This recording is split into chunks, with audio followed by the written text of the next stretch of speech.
नमस्कार, जी उत्तर प्रदेश उत्तराखंड देख रहे हैं आप। मैं हूं आपके साथ दीपाली। अब खबर अमेरिका से, जहां राष्ट्रपति ट्रंप पर एक बार फिर जानलेवा हमला हुआ और ये तीसरी बार है जब डोनाल्ड ट्रंप को निशाना बनाया गया। हालांकि एक बार फिर ट्रंप बच गए, मगर इस हमले के बाद अमेरिका में कई सवाल उठ खड़े हुए हैं। ये सवाल सुपर पावर कंट्री के सिक्योरिटी सिस्टम से लेकर डोनाल्ड ट्रंप पर बार बार होने वाले हमले की वजह से जुड़े हैं और इन तमाम सवालों पर देखिए ये एक्सक्लूसिव रिपोर्ट।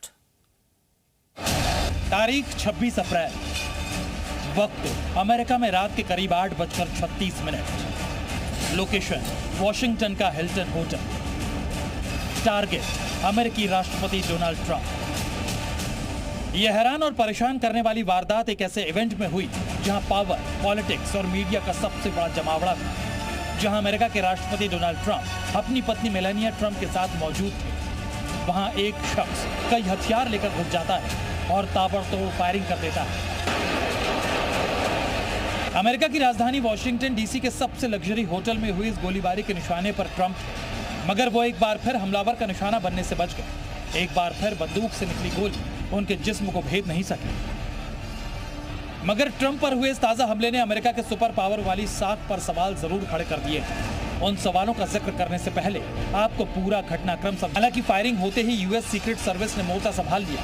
भारी हथियारों से लैस एजेंट स्टेज पर पहुंचे। अमेरिकी राष्ट्रपति को चारों तरफ से घेर लिया गया और फिर उनके साथ साथ सभी वीवीआईपी मेहमानों को सुरक्षित निकाल लिया गया।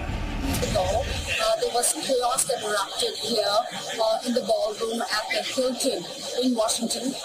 What I witnessed firsthand was a loud sound first, and to my mind it was probably dishes that were clattering. But within seconds, I saw the servers rushing in with their trays and trying to see a secure place to keep themselves safe. And that's when I thought that something was not right.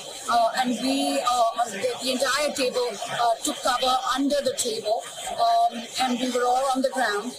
When I got up and when I knew that it was safe now to get up, what I witnessed on the stage was, security agents on the stage with long guns. It was probably the SWAT team that was here. And of course, POTUS was ushered out. And then one by one, all his cabinet members, including Scott Bessent, Kash Patel, Pete Hegseth, Whitcock, they were all ushered out.